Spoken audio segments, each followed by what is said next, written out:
Hi everybody, welcome once again to another Low on Health year-end review. This one going over the anime we watched in 2022, which was actually a really good year for anime. Yeah, it was. Like, I think compared to all the other sectors of movie and TV, I think that anime was really our standout. It was probably the strongest, especially because the season of Made in Abyss. Yeah, and we'll get to that in a second here. Real quick, we'll bring up the list.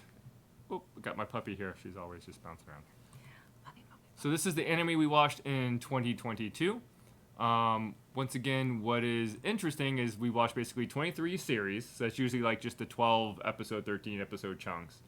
And like I said, out of the anime, 13 were post one. So maybe only 10 of the anime were actually just new anime that has started or shows. And the others were like season 2 or 3 or whatever. Yeah.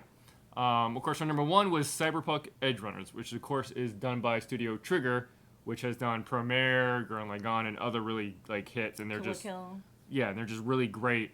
And Cyberpunk Edge Runners was just it was very good. The best of like the best. Like it has enough mature content, gore, definitely heart, better than the video game. action.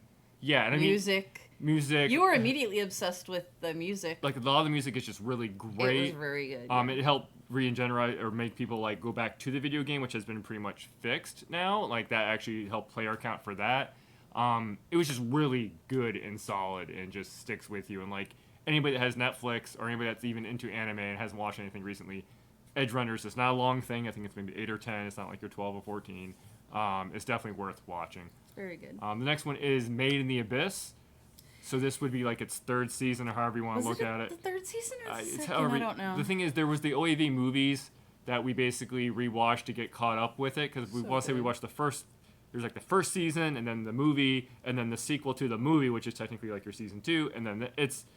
It's all fantastic. But it is all extremely fantastic and dark and just creative and beautiful. It is just very good. Chainsaw Man, which everybody was kind of rolling their eyes at to a certain degree, just came out of not nowhere, but just really shocked us and was just a great action anime, just bar none. And the main character was likable. Yes. While being tropey. We also then have my second season of 86, and usually I don't put multiple seasons when I do stuff like this, but I just want to give another shout out to 86 because I still think it's a really good like Tekka war strategy mecha anime that's just like depressing to a regard. It's very good. Spy Family was kind of like the comedic so hit, cute. or there's a nice wholesome hit out of the last year, which is just a nice cute little story. We got the continuation of Demon Slayer Entertainment District arc, which had the animation of the fights was off the chain. The problem is the first half was just slow, boring, as you would expect. It was alright. It wasn't that bad though. But then it really picked up. But this current season what we're watching now has currently not really had like too much of a slow beginning. But yeah, it was just the end battle fight once again is like the best animation probably out there. And as we scroll down here, Sunny Boy, which was a nice little just kind of just weird anime. It was just like very weird. It is by the same. Is it by that same artist that did the movie like The Night Is Long, Girl Walk On? I think Atomic Galaxy. Not too sure on that, but it has that type of style. It's just really. It has a very unique. It has a unique art style. The story is just weird and all over the place and a little existential and like. Surreal, yeah. It's just very interesting and weird. The next one we have is Witch from Mercury, which is our first Gundam series, really since like IBO and Unicorn. It's the newest. I still really, even though I have it here, I haven't been digging it as much as I want to. I don't really like a lot of the suit designs. It's not bad at all, though, and a lot of the characters are really endearing. But it's okay. Like I like what they're doing with basically having different companies building mobile suits, so that way you have an excuse to have multiple different mecha designers and mecha design suits, so they're not all the same thing built in the same archetype. There's not just the good guys, bad guys. It's like at least almost 4 or 5 different just manufacturers. And it only took them 40 years to have a female Gundam pilot be a main character. And some would argue she's not even the best character in this series. I don't know if that happens in season 1 or season 2, but like she's really adorable though. But the girl, no, what's his name?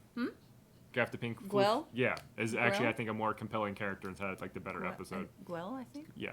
And then we have Call of the Night, which was just like a very random out of nowhere lo-fi chill type of anime. Yeah. Like it was just very low key, cool, has some really good like design and just dude meets a vampire. Yeah. Is the premise, and it's just kind of like chill. yeah, it is just very chill. And then so that's kind of like the top 9 from the year. What was your favorite? Um, What was your favorite guy? As we scroll down, we're gonna go through the rest here. So of course, this top half is just what we thought about those top 9. And then what we got, Yokai Senki, which was a mecha anime I got really into, but it kind of petered out. I technically have 2 model kits from it that I'm working on. Is that the one where you want to make the diorama Yeah. of the one destroying the other? Yeah. And Yeah, then that had a lot of standout moments, but like overall wasn't like super crazy. we also then got Lupin. How does Lupin just like stay good? Because it does. It's just like, very solid. Of course, Attack on Season final, which at this point in time of recording still isn't done. But it's still midway through 2023. Yeah. But that's okay. It's still good. And then we had Vantas Season 2, which was still good. Frontline, which one I gave up on. I gave up on a decent amount, because I think I even forgot to add one in here that I gave up. Last 2022, we gave up on a lot of anime and TV shows. Like once we realized like they just weren't. Yeah, because we're just like we're not enjoying it, so why keep watching it? Shield Hero is still good. There are Meaning plenty of other Abyss. things to watch.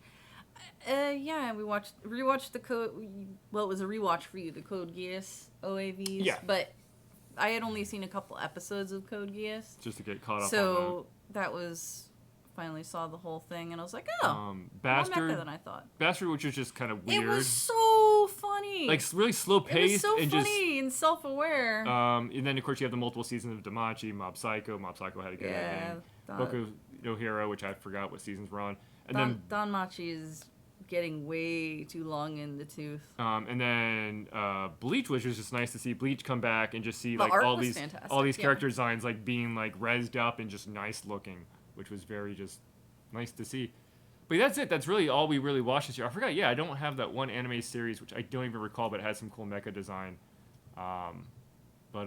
Yeah, once again, always would just recommend Cyberpunk just because it's available to everybody. There's also there was another series like Spy Family called Buddy Daddies that came out in 2022, but I didn't watch any of it until this year and haven't finished watching it yet. But it's also very cute. But yeah, so that's the anime we watched in 2022. So thank you guys for watching, and we'll catch you next time. Bye bye.